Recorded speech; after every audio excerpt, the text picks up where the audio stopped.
Muito boa noite. O tópico de hoje à noite é um tópico top. Queria falar para vocês. E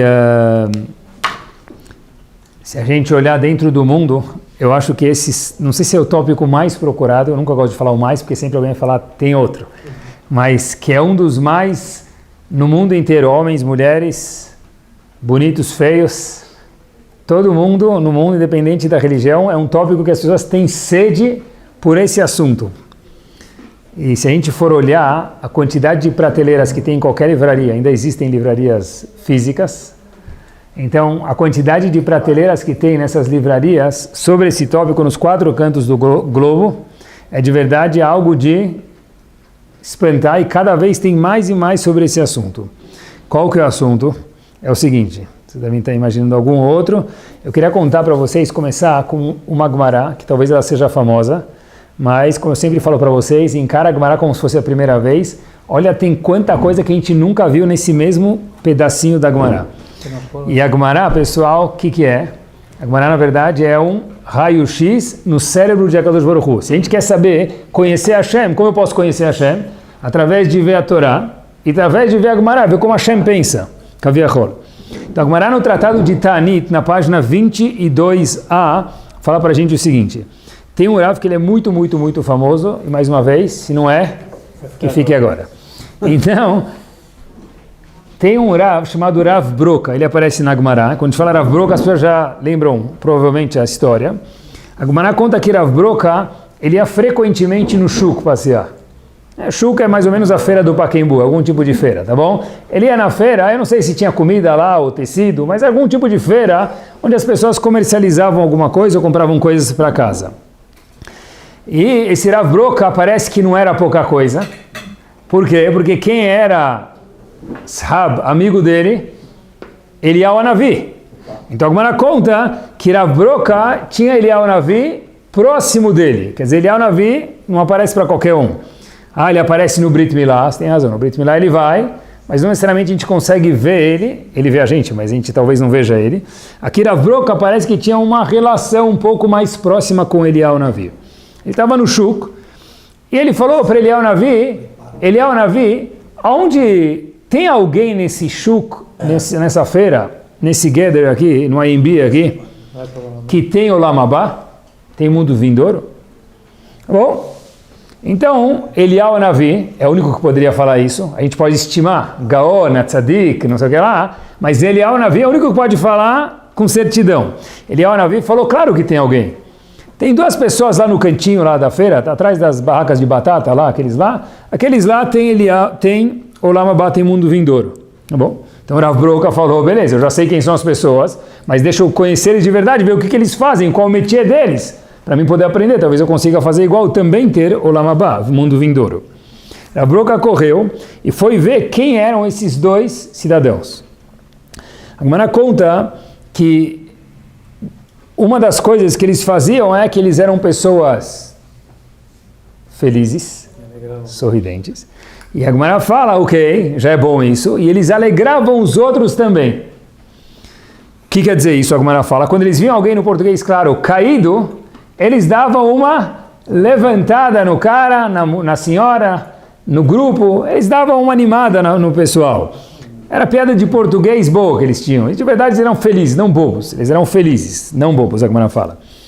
E a Gemara, inclusive, Rashi fala, para eles poderem alegrar os outros, eles tinham que ser felizes. Rashi fala que eles eram pessoas felizes e, por conseguinte, alegravam os outros. Ok.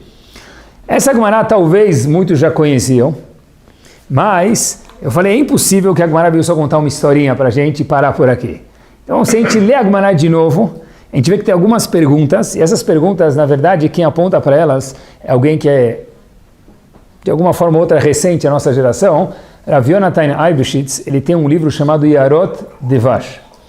Ele fala no Aleph Dalet, ele fala o seguinte, no tomo 1, na porção 4, ele fala o seguinte, ele faz 2 perguntas lá, espetaculares sobre essa Gemara. Ele fala o seguinte, olha que interessante,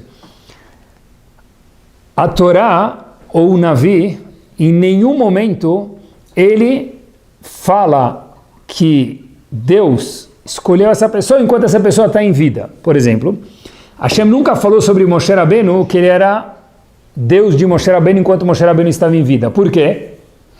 Porque poderia ser, óbvio que não aconteceu, mas que Moshe Rabbeinu ele ia fazer uma coisa grave no fim da vida dele, e Hashem ia colocar o nome dele sobre alguém que ainda não terminou a vida e pode mudar o curso da vida, que não foi o caso, para um destino errado. Quando a gente fala Elohei Avraham, Elohei Yitzhak, Elohei Yaakov, a gente fala na Midah porque eles já foram do mundo, e a gente já sabe que eles tiveram um final super feliz. Então pergunta Rav Yonatan Aibitz, tem uma exceção.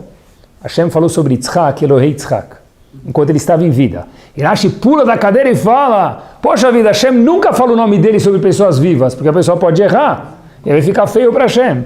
Então Rashi fala, eu sei, boa pergunta, mas Yitzhak já estava tão de idade, estava cego, tinha passado do mundo já. Foi a única pessoa qual em vida Hashem designou o nome dele sobre um vivo. Então pergunta Rav Yonatan Aibitz, como que Eliyahu Hanavi falou sobre aquelas duas pessoas que ele tem o Olam Haba? Se Hashem nunca designou o nome dele sobre uma pessoa viva, você fala que esses dois indivíduos têm o Olam Haba. E se eles desfilarem no carnaval? Rala-se o Olam Haba deles. Tá certo? Então, como que Eliyahu Hanavi, vamos dizer assim, de uma forma educada, ousou designar as pessoas como Olam Haba, se Hashem não podia testemunhar isso sobre ninguém vivo? A única exceção foi Yitzhak, mais uma vez, porque Yitzhak já estava muito de idade. Hashem falou, já sei que ele está tão fraco, tão desabilitado, que ele não vai mais conseguir fazer averot. Sobre ele eu coloco o meu nome, o único vivo. Então, como Eliyahu Hanavi falou para Avroca, aqueles dois cidadãos lá atrás, esses dois Habibi tem Olam Haba. Essa é a primeira pergunta que Rav Yonatan Aibitz faz. Ele faz uma segunda pergunta top. Olha que pergunta bomba, pessoal. Ele fala, para alguém chegar no Olam Haba, não é brincadeira. Diz Rav Yonatan Aibitz, eu copiei duas palavras, Harbe Shlemut. A pessoa precisa ter muita, não vou falar perfeição, porque perfeição é só para anjos, mas precisa ter muito, ser top, ser 4, se ele fosse motorista de Uber, ele precisava ter 4.9 de estrelinha, alguma coisa assim, mesmo que não chegou no 5. Então, precisa ser uma pessoa muito completa, muito quase que perfeita. Íntegro, super íntegro. Então, pergunta Rav Yonatan Aibitz o seguinte, como que você pode falar sobre uma pessoa que ela está lá no cantinho, feliz e agradando os outros e levantando a moral dos outros, deixando os outros felizes que eles são Ben Olam Haba? É um crime falar isso. Por quê? Você resume o Olam Haba nisso? Eu lembrei agora, Viru Hamimir conta, ele escreveu, que ele uma das midot que ele está falando sobre, não sobre Simcha, ele está falando sobre uma das midot, no livro dele, ele conta que Avati alze shanim rabot. Eu trabalhei sobre essa midá há alguns anos. Talvez sobre uma pessoa dessa a gente pode falar que é uma pessoa que tem Olam Haba. Agora, como que Eliyahu Hanavi testemunhou, aqueles dois têm Olam Haba. Eliyahu Hanavi testemunhou para Rav Broca, qual justificativa? Porque eles são felizes, eles também alegram os outros. Pergunta Rav Yonatan Aibitz, para Olam Haba isso é pouco, Habibi. Se o cara fala, eu trabalhei e eu vou comprar sushi, tá bom, eu trabalhei uma semana, eu estou com grana para comprar sushi, pode ser. Mas se eu trabalhei uma semana, ele não pode falar, vou comprar um apartamento. O apartamento precisa de muito mais. Então pergunta Rav Yonatan Aibitz, Olam Haba é muito mais que um apartamento. Pessoas que estão sorrindo e alegram os outros é muito pouco para que eles tenham Olam Haba. Essas duas perguntas que ele faz como que Eliyahu Hanavi testemunhou que eles são Ben Olam Haba, porque Hashem nunca coloca o nome dele sobre alguém vivo, esses dois estavam vivos. E dois, como que eles são chamados Ben Olam Haba, que o Olam Haba precisa de muito mais do que só alegrar as pessoas. Então, Rav Yonatan Aibitz, de uma forma brilhante, como tudo que ele fala algo bárbaro. Olha que interessante. Ele fala o seguinte, que o Tanug, existe um Tanug, um prazer, e todos os prazeres, tem muitos prazeres no mundo. Todo prazer que ele é físico, ele tem um downside, tem uma coisa ruim em contrapartida. Por exemplo, ele não traz exemplos, mas eu falo para vocês, a pessoa está morrendo de fome, ele vai lá e ele fala rodízio grátis. O que ele faz? Vai, e se for pago, mais ainda, vai. Rodízio pago, come, pagou, come quanto quiser. O que a pessoa vai fazer? Comer que nem não vou nem falar, né? Beleza, ele come um monte, tava uma delícia. Só que depois que ele chega na sobremesa, que ele fala, não consigo dormir. Preciso tomar um remédio para digerir. Então, mesmo o maior prazer que hoje está na moda, que é comida, gastronomia, gourmet, ainda assim tem um ponto negativo. Qual o ponto negativo? O ponto negativo é que a pessoa, depois de comer muito, ele acaba ficando, né, se sentindo mal. Ou a pessoa fala, fiz uma viagem espetacular. Ninguém falou para não fazer. Mas ele chega em casa e ele fala, uau, chegou a conta do cartão de crédito. Não são esses exemplos que ele traz, eu trouxe para a modernidade, mas ele fala que todo prazer físico, ele tem um bônus ótimo e tem algum tipo de ônus. Ninguém falou para não ter prazeres, mas todo prazer físico, ele tem o ops e depois tem alguma coisa que pega do outro lado. No Olam Haba, diz Rav Yonatan Eibeshitz, é só alegria. O Daf Yomi acabou de passar por isso e a Gemara conta para a gente que a única coisa no mundo que é um pedacinho do Olam Haba é Shabbat. Eu não vou mencionar agora, mas a Gemara tenta apontar uma outra coisa que é um prazer enorme. A Gemara fala, não pode ser que isso é Olam Haba. Por quê? Porque esse prazer tem um desgaste do outro lado. Ou seja, para ser Olam Haba, diferente de qualquer prazer físico, tem que ser 100% alegria. Nenhum incômodo, nenhuma conta, nenhum mal-estar, nenhum esforço. Então, olhem que espetacular, diz Rav Yonatan Eibeshitz, essa é a resposta para as duas perguntas. Quando Rav Broca perguntou para Eliyahu Hanavi, quem tem Olam Haba, Eliyahu Hanavi não falou que essas duas pessoas vão ter Olam Haba, porque é impossível ele falar isso, que elas estão vivas, talvez eles vão desfilar no carnaval e perder tudo, como a gente mencionou. Então, o que ele quis dizer que eles são Ben Olam Haba? Pessoal, olhem que espetacular a definição de Ben Olam Haba. Eu nunca sabia o que quer dizer Ben Olam Haba, eu aprendi quando estava preparando o shiur. Ele falou que são pessoas que têm o Olam Haba dentro do Olam Hazé, dentro desse mundo. Assim explicaram Rav Yonatan Eibeshitz. O que isso quer dizer? É o seguinte. E que me dá que esses dois senhores tinham, que Eliyahu Hanavi apontou para Rav Broca no Shuk? Simcha, alegria. Ou seja, Rav Yonatan Eibeshitz fala para a gente o seguinte, uma pessoa que está feliz, está alegre, está satisfeito com a vida, esse é o Ben Olam Haba. Não quer dizer que ele vai ter um Olam Haba, isso depende das atitudes dele. Mas agora, meanwhile, enquanto ele está feliz, ele é chamado Ben Olam Haba, ele está desfrutando agora do Olam Haba. Como respondeu às perguntas? Porque ele nunca falou que eles vão ter Olam Haba, uma das perguntas que a gente falou. Eles estão vivos, tá bom, eu não falei que eles vão ter Olam Haba. Falei que agora eles estão desfrutando do Olam Haba. E dois, a gente perguntou também, precisa de muita shlemut para chegar no Olam Haba. Precisa de muito trabalho. Ele disse, eu concordo. Mas uma degustação do Olam Haba nesse mundo qual que é? Olam Haba é só alegria, sem nenhum desconforto como qualquer outro prazer físico, diferente de qualquer outro prazer físico. Então, disse ele, essas pessoas estão tão satisfeitas no momento, eu vejo eles, que são pessoas que estão no momento agora desfrutando o Olam Haba. Eu não sei se essas pessoas eram muito tzadikim ou não, porque a Gemara não conta, porque é indiferente, diz Rav Yonatan Eibeshitz. Porque quando uma pessoa está satisfeita com a vida, não boba, não rindo de bobão, está satisfeito com a vida, isso é uma colher do que é o Olam Haba. Quer dizer, se alguém perguntar para a gente o que é o Olam Haba, o que a gente responde para ele? Em uma palavra em árabe, mabsut. O cara que está mabsut, está de bem com a vida, isso que a Gemara vai ensinar para a gente, ele está curtindo, desfrutando o Olam Haba. Independente de quantos milhões ele tem ou deixa de ter. Independente de quantas alegrias ou adversidades ele tem na vida. Eu fiquei pensando comigo mesmo, depois que eu vi isso, pessoal, olhem que master. O mundo corre atrás desse atributo de simcha, de alegria, satisfação, nos sites, em aulas, em livros, em seminários, em cursos, como sedentos. Por que a pessoa está tão sedenta para ter simcha? Eu de verdade que não entendi, eu fiquei pensando sobre isso há muito tempo. Eu acho que essa é a resposta. Porque já que Hashem colocou dentro da gente um chip, que todo mundo tem Olam Haba, e uma degustação do Olam Haba é a simcha, então a pessoa, sem saber, de uma forma instintiva, ela fala, uau, eu quero sentir um pouquinho disso. O que é Olam Haba? É o gosto da simcha, da satisfação, de estar mabsut, tranquilo, feliz com a vida. Agora a pergunta é, tá bom, como que chega nisso? Boa.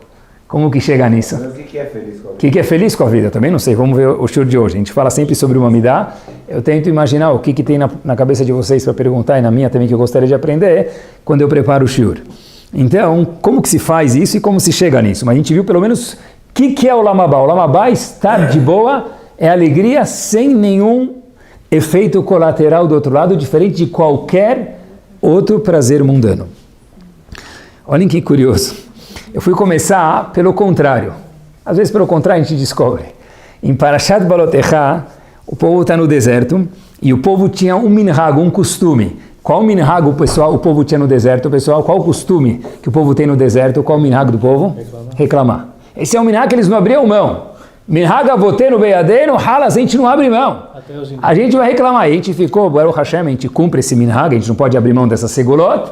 Esse minhag, esse costume, ninguém abre mão, é reclamar. Então, Hashem deu para eles o man, e lembrem, todo mundo sabe, né? Até porteiro de Ginópolis sabe que o man tinha muitos gostos. Tem discussão se o man poderia ter um gosto de uma comida não kasher. Mas todo o resto, gourmet, masterchef, é fichinha. O man tinha gosto de qualquer coisa. Não kasher, dúvida, mas kasher, certeza. E aí, parece que a gente também faria o mesmo, tá? Porque se eles fizeram, a gente lê a Torá, é porque a gente tem alguma coisa para nós aprendermos. O man era tudo de bom. De repente, o povo chega para Hashem e fala, we want meat now. A gente quer carne. Ana bedi lahmi. I want meat. Basar. Fleischik. Eu quero carne. Ótimo. O povo vai lá. E aí Moshe Rabbeinu fala uma frase master para Hashem. Olhem que interessante. Moshe Rabbeinu fala para Hashem, Hashem, da onde eu vou ter carne para satisfazer esse povo? Assim que Moshe Rabbeinu fala para Hashem. Então, uma das opiniões fala que Moshe Rabbeinu fez um grande equívoco aqui, de desconfiar de Hashem. Mas uma segunda opinião que Rashi traz, olhem que master, pessoal. Rashi fala, é uma segunda opinião, fala, impossível que o mesmo homem sobre o qual foi dito sobre ele, no caso Moshe Rabbeinu, Bechol beti nemanhu, ele é a pessoa mais fiel que eu tenho, Hashem dizendo, vai desafiar eu, Hashem dizendo, da onde eu vou ter carne para dar para todo o povo? Então, é impossível que Moshe Rabbeinu disse isso, mas a Torá fala isso. Então, deve ser que a gente não soube interpretar as palavras. Rashi traz uma opinião, e é o seguinte, Rabi Shimon fala o seguinte, Moshe Rabbeinu não teve nenhum lapso aqui de desconfiar de Hashem, que Hashem poderia dar carne para o povo. Então, mas Moshe Rabbeinu falou, o que ele falou? Da onde eu vou ter carne para dar para todo esse povo? Pessoal, olhem que master. Diz Rashi, Chaz v'shalom, lo al tal da'ator shelotot tzadikach. Certeza que Moshe Rabbeinu nunca desconfiou de Hashem. Então, o que ele falou? Pessoal, olhem que espetacular. O que o povo estava falando para Hashem? Eles tinham tudo ou não tinham quando eles tinham man? Tinham. Podiam ficar com sede, eles também tinham um poço de água que dava bebidas, e essas bebidas, novidade, o Ber de Miriam também tinha gosto de qualquer bebida. Não só de água, era poço, mas ele tinha a mesma peculiaridade do man, que tinha o gosto também de qualquer bebida. Eu procurei isso, está escrito. Tinha Fanta laranja, não sei se tinha Fanta uva, mas tinha muita coisa. Tinha coca. Não sei se era Diet, se era Coca ou Pepsi, mas tinha. Então, olhem que interessante, queridos. O que Moshe Rabbeinu estava falando para Hashem? O povo tinha tudo. Se eles vieram reclamar de man, olha que espetacular a leitura da Torá, queridos. Moshe Rabbeinu falou, como eu vou ter carne para dar para todo o povo? O que ele falou? Para gente que reclama, é impossível dar carne. Não que você, a Kadosh Baruch Hu, não possa dar carne. Óbvio que você pode tudo. Eu confio em você, Hashem. Mas a carne que você der, a manada que você trouxer, Habibi, não vai ser suficiente. Porque quem quer reclamar e ter um minhag, o costume de reclamar, nunca vai ser suficiente. Quer dizer, quando Moshe Rabbeinu falou para Hashem, Hashem, me'ain li basar, de onde eu vou ter carne para dar para o povo? Hashem não consegue fazer isso? Ele fez 10 milagres no Egito? Claro que ele consegue, mas nunca vai saciar eles, Hashem. Então, para que dar carne na primeira instância já? É interessante, eu aprendi daqui, que quando, estou falando comigo mesmo, quando qualquer um de nós, ele sintoniza naquela sintonia fina, chamada reclamação, nada que a pessoa tem vai ser satisfatório. Moshe Rabbeinu falou para Hashem, não adianta dar carne. Hashem falou, eu quero dar, para eles verem que pelo menos a gente está dando, para não ficar feio, parecer que eu não consigo. Mas Moshe Rabbeinu falou, Hashem, não adianta, não que você não consegue, porque não vai ser suficiente. Quando é uma necessidade, você supera a necessidade e ralas. Quando é uma reclamação, nada e nunca vai ser suficiente. Quando você der muita carne para eles, achando que eles vão falar, tem muita gordura. Você fez melihá, está muito salgada, Hashem. A linguiça, Hashem, linguiça é resto de carne. Filé mignon está cheio de colesterol. Então Hashem fala, eu vou dar peixe. Peixe não dá, tem que ser sushi tem que ser muito fresco. Não dá, Hashem. Quando a pessoa quer reclamar, aonde ele for, nada vai ser suficiente. A gente conhece pessoas assim, às vezes a gente entra nesse mood sem querer. Porque as pessoas não querem carne, eles querem reclamar. Agora, olha que interessante. Por que de fato, pessoal, a gente não deve reclamar? Porque quando a gente vê um homem, por exemplo, usando um terno ou uma camisa bonita. Qual a expressão que a gente fala para ele? Fora bonita camisa Fernandinho, tá bom, para quem é dos velhos tempos. Mas o que a gente fala para ele? O que a gente fala para ele? Meu, essa camisa, esse terno parece que foi feito sob medida para você. Ele vai falar que não foi, ou foi, tanto faz. Mas, quando a gente quer falar que a coisa está muito bonita, o que a gente fala para a pessoa? Habibi, feito sobre medida para você. Por isso ficou tão bonito. Quando a Kadosh Baruch Hu criou a gente já escutou isso, mas tem que trabalhar e fazer de verdade mais que musculação para acreditar isso. Hashem escreveu fato a mano. Assim que se fala em italiano?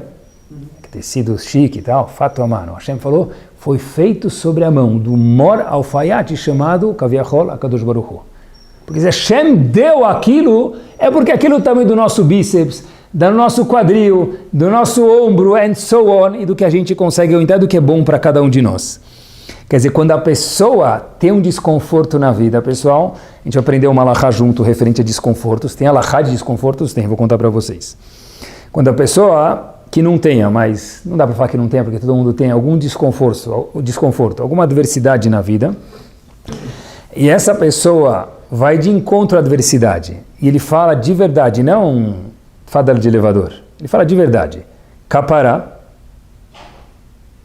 tomara que esse desconforto seja um perdão para alguma coisa que eu fiz, ou uma melhora para o meu status no Olam Haba. Isso se transforma em uma capará. E o que, pessoal? E a pessoa fez o tafkid, fez o objetivo do desconforto que teve, que é passar o desconforto sem reclamar. Agora, se a pessoa reclama de algo que Hashem manda para ele, pessoal, olha que interessante, está escrito isso na Alahá, o que acontece? Isso se transforma, a capará era para, o desconforto era para perdoar algo desagradável que a pessoa possa ter feito para Hashem, ou para melhorar em Olam Haba. Se a pessoa reclama, o que isso se transformou? Em mais uma haverá. Pessoal, olhem que master. Quando vem algo desconfortável para a pessoa, e a gente passa isso dia após dia, pode ser que o elevador demorou para chegar, isso também é desconforto. Se a pessoa bate no elevador, fala, uft é reclamar. Quando eu reclamei, o atrasado elevador, que era para ser caparat avonot, ou para melhorar meu status no Olam Haba, virou mais uma haverá. Se eu falo Hashem, Allahu Akbar. Eu sei que o que quer dizer Allahu Akbar? Deus é o grande. Quer dizer, mesmo o elevador é controlado por ele. Mesmo o Meshi que ficou sem muito tá pouco gol, também é controlado por ele. Tudo é controlado por HaKadosh Baruch Hu. Eu queria fazer um desafio. Se eu confio de verdade em Hashem, queridos, eu entendo que minha vida é fato a mano por Hashem, eu não vou ficar preocupado. Isso já é um nível top, mas pelo menos eu preciso saber disso. Eu preciso saber disso. Tentem imaginar, queridos, um challenge aqui, para cada um de nós que está escutando o shiur. Uma semana sem reclamar. Uma semana sem... Eu não falei um mês. Uma semana. Sem reclamar quer dizer o quê? Nem do ar-condicionado da sinagoga, nem do tempo que a tefilá demora, nem do preço da carne, nem do restaurante kasher, que justo esse item que você quer, justo isso a gente não tem. Nem do imposto do Brasil. Reclamar é a pessoa, não é só de religião. Nem dos buracos, nem porque precisa ter 2 portarias em São Paulo, nem porque o câmbio flutua tanto, e porque tem coronavírus. Eu não sei, não sei por quê. Nem reclamar do carnaval, é de verdade. Eu posso fugir das coisas. Eu não preciso colocar minha mão no fogo. Mas, pessoal, quando eu reclamo, o que eu estou falando para mim mesmo, queridos? Não confio em Deus. Se Deus controla o mundo, isso está acontecendo, é porque eu não confio em Hashem. Cada pessoa tem uma natureza. Tem gente que é mais ansioso por nascença. Esse nosso grande amigo, vamos chamar de gefilte fish, sem discriminação, que ele é mais ansioso por nascença. Ele ficar 1 grau menos ansioso vai ter um mérito vezes 1000 do que outra pessoa que ele já é muito calmo. Mas todo mundo precisa trabalhar o fato de ser um pouquinho mais confiante em Hashem. E ser mabsut na vida, isso é ben olam haba, assim que a Gemara definiu, a gente mencionou. Pessoal, eu fiquei com uma pergunta que eu não tenho resposta. Eu não tenho resposta para vocês, não estou preparando o shiur. Mas, Rabino, se a gente não vai reclamar por 7 dias, 1 semana, a gente vai fazer o quê? Isso eu não tenho resposta. Tá bom? Mas ainda aí está o challenge na frente de cada um de nós. O cara que perguntou está mal. Tá? Mas, o mais impactante, queridos, de tudo é o seguinte. Quando a pessoa reclama, tem aqui um ponto que eu queria que vocês prestassem atenção junto comigo. Quando a pessoa, sem querer, virou um minhag, um costume, mas tem que trabalhar sobre isso, ele reclama, nós focamos no que nós não temos e esquecemos o que nós temos. De novo, vou repetir porque é importante saber isso. Quando a pessoa reclama, por que meu trabalho X? Por que minha esposa Y? Por que meu marido top? Meus filhos, a escola? Pessoal, olhem comigo. Antigamente, que pai fazia questões, uma geração atrás, os pais de cada um de nós aqui, quando que um pai foi para a escola reclamar da escola? Nunca foi, né? Lo hayá velo yeh. Bizor se ele foi na escola, pior ainda, reclamar da escola. Hoje em dia, a escola é funcionária dos pais, porque eles pagam boleto, então o pai manda na escola. Pessoal, olhem quanto que a gente reclama. Nós somos mais exigentes, ok, mas menos reclamões. Devia ser, pelo menos. Pessoal, quando eu reclamo, eu foco o meu cérebro, minhas emoções, somente no que eu não tenho na minha vida. Por que meu filho não é assim? Por que minha esposa não é assado? Eu posso querer que minha esposa faça isso, ou meu filho, ou meu marido, ou meu trabalho, meu patrão, meu funcionário. Mas eu não posso resumir meu patrão, meu filho, minha vida em um defeito, porque senão vira um ponto preto e tudo que está branco em volta cessa de existir. Se a gente viver no casamento, jogando o que tinha naquele picolé, lembram daquele revistinha coquetel, picolé que tinha? Até hoje tem?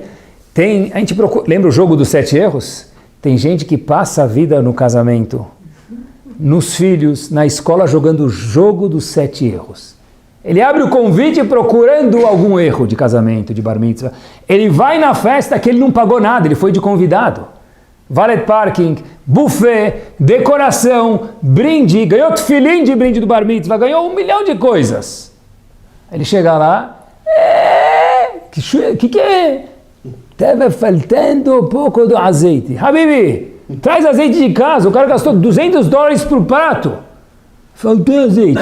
E as outras 1000, masbut que faltou azeite. Mas as outras 1.500 coisas que estavam boas não viu. Se eu elogiar o arroz, a decoração, a música, o vestido da noiva, a banda e o sorriso do pai, da mãe, ou whatever, eu posso reclamar do azeite. Enquanto que eu não passei por esse processo aqui de evolução, eu não posso reclamar do azeite, porque eu só reclamo. E Moshe Rabbeinu falou, Hashem não tem carne. Porque para quem quer reclamar, é impossível satisfazer uma pessoa dessa. E ser ben olam haba quer dizer o quê? Estar mabsut com a vida. Porque a vida foi feita à mão para cada um de nós. Minha esposa estava faz um pouco tempo em Israel, ela me contou que táxi em Israel é a melhor coisa do mundo. Eu sei que o ônibus é mais barato, mas táxi é espetacular. Táxi é espetacular. Não estou reclamando, estou elogiando. É muito bom. Não sei o que minha esposa está conversando com o taxista, nem sei porque ela entrou nesse assunto, mas o indivíduo, o taxista falou para ela, olha, Ayoma kol tikshoret.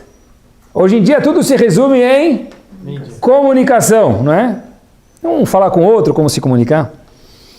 E aí ele contou, e minha esposa falou, o que você está querendo me dizer? Ele falou, olha, ele falou tudo em hebraico, né? Eu estava falando com minha esposa outro dia, Eu estava no meio da frase, ela falou para mim, Ani odea mait kavanta. Eu sei qual é a sua kavana, qual é a sua intenção. Ele virou para minha esposa, contando a história, depois que aconteceu, falou, Habibi, ele shum kavaná, não pensei em nada, nem sabia, nem sei o que é kavaná direito, eu não tenho nem capacidade de ter alguma intenção.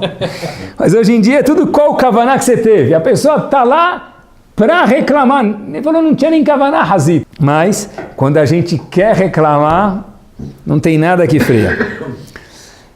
Vou falar para vocês uma coisa importante que me marcou muito. Eu estava preparando, eu sempre demoro alguns dias e horas para preparar o shiur. Eu fico cozinhando uma semana o assunto na minha cabeça antes de escrever ele e falar para vocês. Essa semana eu estava na escola e uma das coisas que a escola faz para a preparação da Marcha da Vida, de vez em quando tem muitas atividades dinâmicas, uma delas é trazer algum sobrevivente do Holocausto. E está cada vez, por razões óbvias, um pouco mais difícil de fazer isso. Por quê? Porque, devido à idade, então não tem muitas pessoas que são capazes, vivas, de andar, se locomover, falar e contar o que aconteceu lá. Esse indivíduo, primeira vez que ele vai, a escola descobriu ele recentemente, quer dizer, né, conheceu ele, e esse indivíduo foi lá e falou o seguinte, não sei, eu perdi como ele começou a ideia, mas eu até anotei na hora, falei, me marcou muito. Ele falou assim, eu tinha um sonho depois que terminou a guerra. Aí eu, sei lá, ficou em silêncio, eu falei, na minha cabeça, naquela nuvenzinha do gibi, tem uma família, né? Ele falou, eu tinha um sonho. Aí eu pensei, uma família, uma continuidade, uma mesa de Shabbat, um ceder de Pesach, sei lá, um aniversário. Ele falou, eu tinha um sonho. No Baden, qual o sonho? Ele falou, eu tinha um sonho de ter uma roupa com um bolso tão grande que pudesse conter uma fatia de pão. Esse era meu sonho. Uau! Pessoal, hoje, me permitam, um mendigo não tem esse sonho. Isso já é daí para frente. Pessoal, quando a gente quer sempre mais, nada é suficiente. Quando ele falou isso, eu não acreditei. Ele repetiu. Falou, meu sonho era ter, e cada vez que eu posso andar na rua, pessoal, olha o que ele falou, e escolher se eu vou para a direita ou para a esquerda, eu tenho uma felicidade enorme. A gente ficou olhando para ele e falou, como assim? Com os olhos. Ele respondeu, obviamente, como assim? Porque eu nunca tinha liberdade de escolher para onde ir. Poder virar à direita ou à esquerda na rua, dirigindo o meu carro, eu me sinto a pessoa mais livre do mundo. Coisas para mim que a palavra babaca nem inclui. Ter um bolso para colocar um pão, ou poder virar à direita ou à esquerda, mas há 1, 2 gerações atrás, isso era uma riqueza, era um milionário. Rothschild era mais pobre do que nós. Se alguém perguntar para a gente quantos banheiros tem em casa, a gente precisa parar para pensar. Rothschild, para ir no banheiro, precisava sair, caminhar. Ir no banheiro, descarga, é um luxo. Quando a pessoa só reclama do que ele não tem porque alguém tem mais, tudo que ele tem se torna pouco, queridos. E olhem só que master. O famoso Pasuk, musiquinha, Ve'avta et Hashem Elokecha. Não é? Ame Hashem. Que lei que eu aprendo prática desse Pasuk? Hino nacional, Ve'avta et Hashem Elokecha. Ame Kadosh Baruch Hu. Que lei prática que eu aprendo desse Pasuk, pessoal? Muitas leis de filosofia, ok, mas qual lei prática eu aprendo daqui? Ame a Kadosh Baruch Hu. O Rambam fala para a gente, em Alachot Deot, Perek Vav, Alachá Gimel, algo de colocar babador. O Rambam fala o seguinte, o que eu aprendo daqui? Quem gostava de Hashem, quem gostava de Hashem, diz o Rambam? Avraham Avinu. O que ele fazia o dia inteiro? Onde ele ia? Ele gritava Timão. Vai Timão! Vai Corinthians! Qual que era o Corinthians Leavdil de Avraham Avinu? Hashem. Porque diz o Rambam, Ve'avta et Hashem Elokecha, a gente vem a Avraham Avinu. Avraham Avinu, onde ia, ele difundia Kadosh Baruch Hu. Ou seja, Avraham Avinu, o Rambam fala para a gente, melhor dizendo, quem gosta de alguém, de algo que ele faz, elogia, não reclama. Se eu gosto, essa é uma halakha prática, Ve'avta et Hashem Elokecha, quando eu vou e eu elogio a Kadosh Baruch Hu, é porque eu gosto dele. Se eu reclamar é porque eu não gosto. Como assim?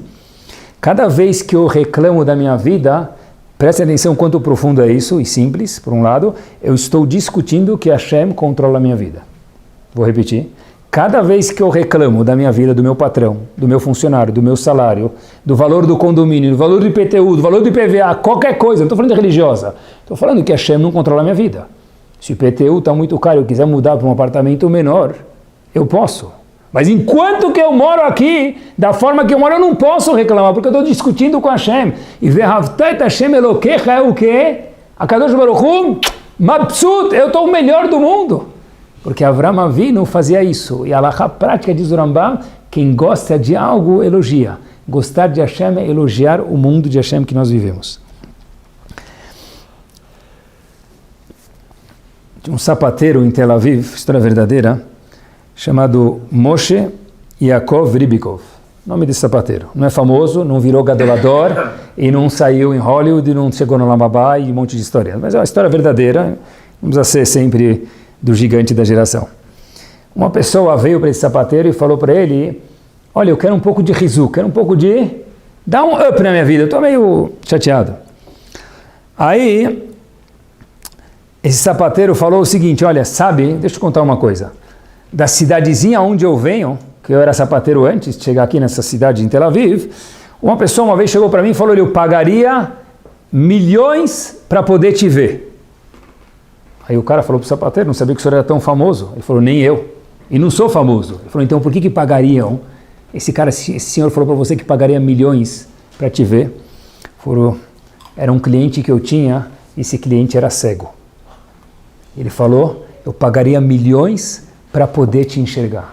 Pessoal, quanto vale o zehut, o mérito de nós podermos agora estar enxergando o que nós estamos enxergando? É bilionário, é de verdade, pessoal. E isso é um zehut incomparável.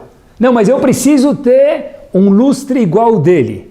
Um salário um pouco maior do que... De novo, quando eu foco em reclamar, eu nunca estou satisfeito. Quanto pagaria uma pessoa que não enxerga para poder enxergar um pouco melhor, não completo? Quanto nós temos que pagar, queridos, para sermos o quê? De fato, felizes com o que a gente já tem. Uma pessoa que é chamado Me'en Olam Haba, é aquela pessoa que está mabsut com a vida dela. Isso é Olam Haba. Olam Haba é alegria sem nenhum efeito colateral.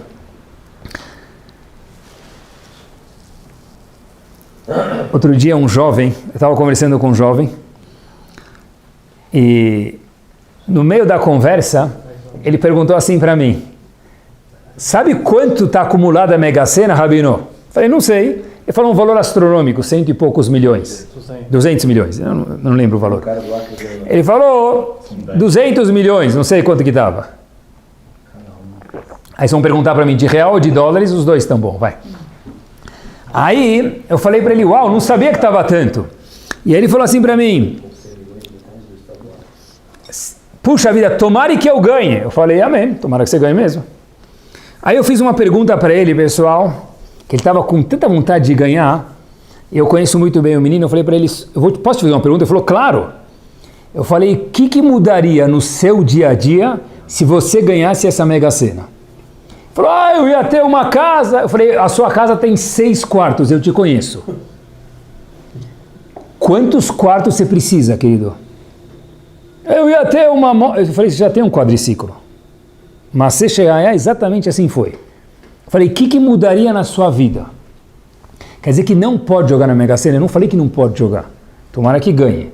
Mas, de novo, é a sede de ter mais por ter mais, ok? Mas insatisfação do que eu já tenho. O menino chegou à conclusão, pessoal, que não ia mudar absolutamente nada na vida dele. Pessoal, olha que espetacular. Eu conheço o menino, conheço o pai e a mãe, eu sei que não muda absolutamente nada. Pessoal, preste atenção. Essa sede dessa cultura ocidental que a gente vive, de cada vez querer ter mais, ambição tem que, porque senão a pessoa não sai da cama. Essa cultura oriental que a gente tem, cada vez de querer ter mais. Tudo bem, vai, ocidental e oriental, o mundo inteiro. A pessoa quer cada vez ter mais, e mais, e mais. Mas eu posso querer ter mais, Mas eu estou mabsuto com o que eu já tenho ou não? Se eu quero ter mais, e quando eu tiver mais, eu também vou estar feliz. Mas agora eu estou tão feliz que se o Bozo vier na minha frente sem contar piada, eu vou rir. Agora que só quando eu chegar lá eu vou estar feliz, eu estou discutindo com a Hashem, falando, Hashem, o que eu tenho até agora não é bom. Você, a Kadosh Baruch Hu, não sabe o que é bom para mim. Ou você não controla o mundo, dos dois um. De novo, reclamar vira um vício, e um vício, me permitam, doentio. Eu tenho tudo, ou eu não tenho absolutamente nada. A gente tem tudo que a gente precisa de verdade. Tentem olhar comigo, nós estamos poucos dias pós-carnaval. Eu posso... Não tem nada de errado com isso, mas olha só quanto a gente reclama de barriga cheia, literalmente. Muitas pessoas, nós podemos fazer listas que viajaram em um mês com as crianças 2 vezes para fora do país. Como que eu posso reclamar? Podia estar melhor? Se pudesse, estaria. Tá bom? Se pudesse, não podia estar melhor. Pessoal, em 4 semanas, 5 semanas a pessoa pegou o avião, gastou, Baruch Hashem que tenha mais e gaste mais, como que eu posso reclamar? Je voudrais, eu queria, e areto que tenha, mas enquanto que não tenha, por que não era para ter, pessoal? De novo, é incrível isso. Meu Rosh Yeshiva sempre me falava uma frase, quando eu estava no Yeshiva, estava no colégio, meus filhos eram pequenos, mas eu lembro até hoje, que tem Arichut Yamim, ele está vivo, Baruch Hashem, mas ele sempre me falava, quando eu estava no colégio, uma frase, ele falava o seguinte, olha, tudo que a gente acostuma os nossos filhos a terem, isso não é um luxo, talvez para nós é um luxo, para eles se torna uma necessidade. Ninguém falou, pessoal, que a pessoa precisa viver no Brasil como ele vivia em Halab, porque a gente não mora mais em Halab, não mora mais na Polônia, e não é assim. Mas quanto eu preciso dar, quanto eu preciso mimar, até onde eu preciso ir? Né? Será que eu não preciso ensinar meus filhos a serem um pouquinho, ou só terem bastante? Talvez tenha que ter muito mais ser do que ter. Ninguém falou que se eu tenho eu não posso usar. Quem tem 1000 não vai viver como alguém que tem 10. Ok, mas quanto eu preciso spoil, mimar os meus filhos? Não sei. Depois eu falo, uau, meu budget mensal está tanto, não consigo abaixar. Se eu acostumar as pessoas da minha casa assim, é minha culpa que isso ficou assim. Eu não posso reclamar. Porque, pessoal, aquele indivíduo que dorme com um travesseiro, eu não sei se é melhor, mas vamos lá, vai. Travesseiro do astronauta. Vamos dizer que é melhor, eu não sei. Não sei se é um grande luxo, mas é um exemplo banal, vai. É 150 reais. Mas vamos dizer que ele dorme com o travesseiro do astronauta. Antes de ele ter o travesseiro do astronauta, não era nada. Ele dormia em qualquer lugar, dormia no negocinho do sofá, ele pegava. Ele pegou agora, se tirar o travesseiro do astronauta, ele não consegue mais. Ele vai viajar para fora, ele precisa levar o travesseiro do astronauta junto. A necessidade virou um luxo. Não é assim? Eu preciso levar meu travesseiro junto. Não, o luxo virou necessidade, tá vendo? Quer ver se estão prestando atenção. O luxo virou necessidade. Pessoal, olhem só essa frase, que master, acompanhem comigo. Se você criar seus filhos, poderá, pessoal, preste atenção. Se você criar seus filhos, poderá mimar os seus netos. Mas se mimar os seus filhos, terá que criar os seus netos. Pessoal, que frase, não foi Moshe Rabbeinu, mas deve ser algum descendente dele. Que gadolador que falou isso, pessoal. Uma slogan alguém me mandou. Se você criar seus filhos, Bezat Hashem, por que não? O vovô mimar os seus netos. Mas se nós mimarmos os nossos netos, os nossos filhos, a gente vai ter que criar os nossos netos. Quanto tem nessa frase, pessoal? Isso que é amar meus filhos. Amar meus filhos é o que, pessoal? É fazer eles serem alguma coisa. É isso mesmo. Ah, eu preciso... É um mundo tão competitivo. É verdade. Então tem que ensinar meu filho a ser o quê? Um competitivo empreendedor. E não um herdeiro. Bezat Hashem, que ele vai herdar bastante coisa depois de 120 anos bem vividos. Mas eu preciso ensinar ele o que? Ser um herdeiro, um babaca? Desculpem a expressão. Ou um cara esforçado? Depende de mim. Meu filho não fica feliz com nada. Habibi, se eu dou para o meu filho isso, aquilo, Ele não consegue falar, porque menos do que isso, essa é a média 6 para ele. Menos do que média 6 não passa de ano. Se a média 6 do meu filho é isso, é aquilo, óbvio que ele não vai ficar feliz com menos do que isso. Eu tenho Baruch Hashem, sartén, pega a tua esposa, viaja, faz, vai para Dubai e compra um palácio para passar uma semana. Mas de novo, até quando eu preciso mimar a minha família? Uma pergunta, não tem resposta única, mas alguma resposta para cada um de nós tem que ter. Porque na verdade meu pai me deve. De fato teu pai te deve sim, porque se ele te acostumou de alguma forma, ele te deve isso. Porque agora você não consegue dormir mais, sim, um exemplo citado anteriormente, sem o travesseiro da NASA.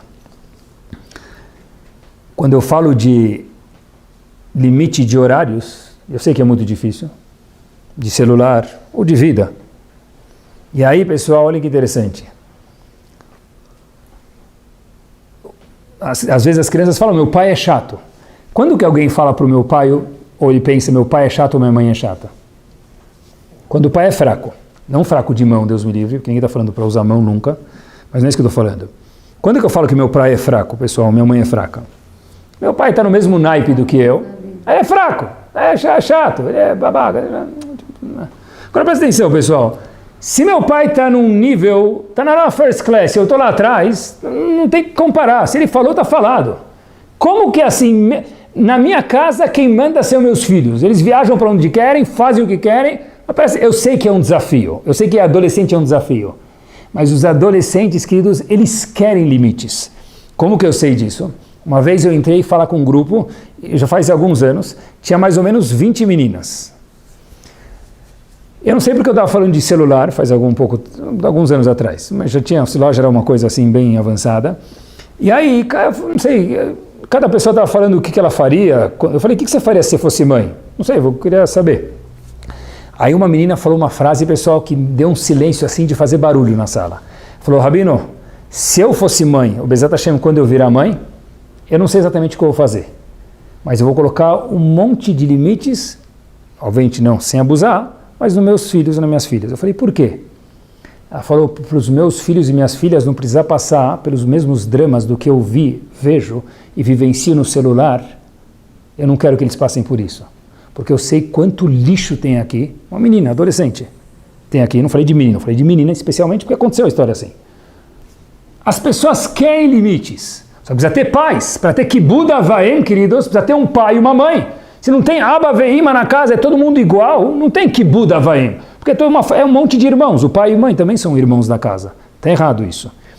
Para que eu tenha, meus filhos fiquem felizes, já que o tema do Shur de hoje é felicidade, são limites. Limites não é uma oposição a ser feliz. De verdade, pessoal, quem tem tudo, a gente vê na rua que não tem absolutamente nada. Quem tem limites, os limites são dados com carinho. E nem sempre as pessoas entendem, so what? É isso que precisa, é isso mesmo. A gente tem que ensinar de verdade aos nossos filhos a serem pessoas melhores do mundo. Para pessoas melhores, as pessoas não estão satisfeitas com a vida e faz parte disso ter limite. E com isso, pessoal, eu termino. Olhem que interessante. A maior pesquisa em tempo que Harvard já fez, eu vou contar para vocês. Eu vi ela faz um tempo, eu não consegui acreditar, fui procurar, eu li, vi entrevistas, vi ao vivo e vi escrito. Depois vocês procurem no Rav Google, a mais longa pesquisa, não entrevista, desculpa, a maior pesquisa em tempo que Harvard já fez. Essa pesquisa demorou 75 anos. Usaram 724 homens. E os cientistas que fizeram essa pesquisa próprio falaram, uma das coisas mais surpreendentes não é a conclusão da pesquisa, é que nós fomos até o fim. Porque uma pesquisa desse tempo e com o custo que tem, ela acaba melando, ela mela no meio do caminho. 60 homens dessa pesquisa ainda estão vivos, desses 724. Pegaram alunos de Harvard, por um lado, e pessoas muito pobres do subúrbio de Boston. 2 grupos, nesses 724 homens. Um deles se transformou numa das pessoas muito importantes no governo americano. E outros se transformaram, tudo isso escrito, depois procurem, em alcoólatras americanos. Teve de todos os tipos, todas as cores, todos os sabores. Como eles fazem essa pesquisa? Exames de sangue, vídeos, filmagens, Era um monte de dinheiro investido, milhões de dólares durante 75 anos nessas 724 pessoas. O objetivo da pesquisa é o seguinte: aonde está a alegria, a simcha? Mundo laico. E Chokhmah Bagoim, Tamin. Procurem depois no Rav Google, a maior pesquisa de tempo de Harvard. Então, muitas pessoas responderam aonde está o segredo do sucesso? Na fama. Hoje em dia é muito fácil entender isso. Sabe quantas visualizações eu tenho no meu programa no YouTube? Sabe quantos likes eu tenho no meu Insta? Sabe quantos OKs eu tenho no meu Snapshot? Esse é o sonho de qualquer jovem e muitos adultos, infelizmente. Então, pessoal, 80% das pessoas responderam que é fama, dinheiro e ficar famoso. Qual que foi a resposta de Harvard, pessoal? Tudo isso estudado, científico e comprovado é o seguinte: relações saudáveis com pessoas ao nosso redor nos faz sermos pessoas mais saudáveis fisicamente e mais felizes. O ingrediente mais tônico que teve, mais saliente que teve, que gera felicidade é o quê? Estar bem com pessoas ao nosso lado. Não falei que o gerente do banco me trata bem porque eu sou Prime, porque eu tenho conta na Suíça, ou porque eu viajo 15 vezes por ano, ou porque todo mundo sabe que eu tenho tal carro. A pesquisa de Harvard científica apontou que faz a pessoa ser feliz? Conseguir viver bem com pessoas ao nosso redor. Quem vive bem? Pessoas mais leves. Pessoas que são mais mabsut com a vida, mais de boa com a vida. Pessoal, olhem o que essa pesquisa apontou, terminando no último minuto. Solidão mata a pessoa mais cedo. Uma pessoa que não tem amigos, que mora sozinho, fisicamente falando, o span de vida dessa pessoa ela é menor. Isso mesmo. Uma pessoa que tem muitos amigos, mas não tem nenhum amigo, isso não é o que a pesquisa falou.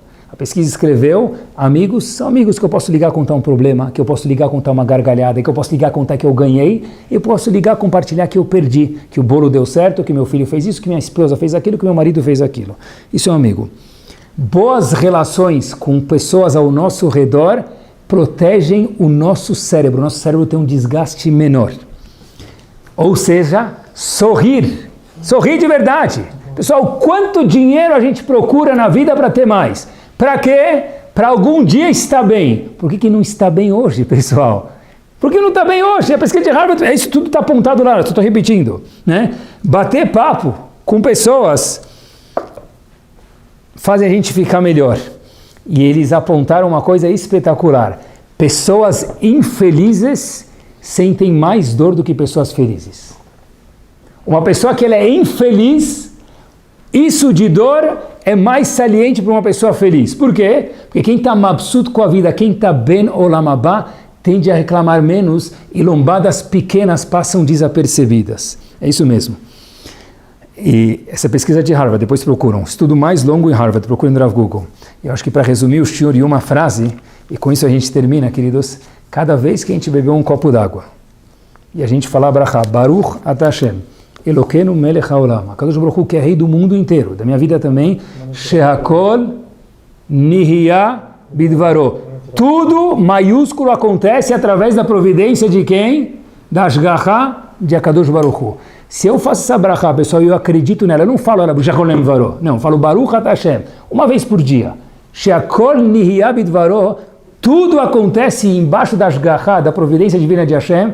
Quer dizer, se o cliente não pagou, tomara que ele pague, eu vou mandar o cobrador, mas meanwhile, se ele não pagou, se o salário não subiu, se choveu bastante em São Paulo, se não fez frio, Sheakol Nihya Bidvaro, que Bezat Hashem, possamos ser ben Olam Haba, nesse mundo, 120 anos de vida com saúde, mas de verdade, Olam Haba, a tradução, a Gemara ensinou para a gente, é estar mabsut, feliz, sorridente com a vida, fato, a mano de Hashem para cada um de nós. Boa noite.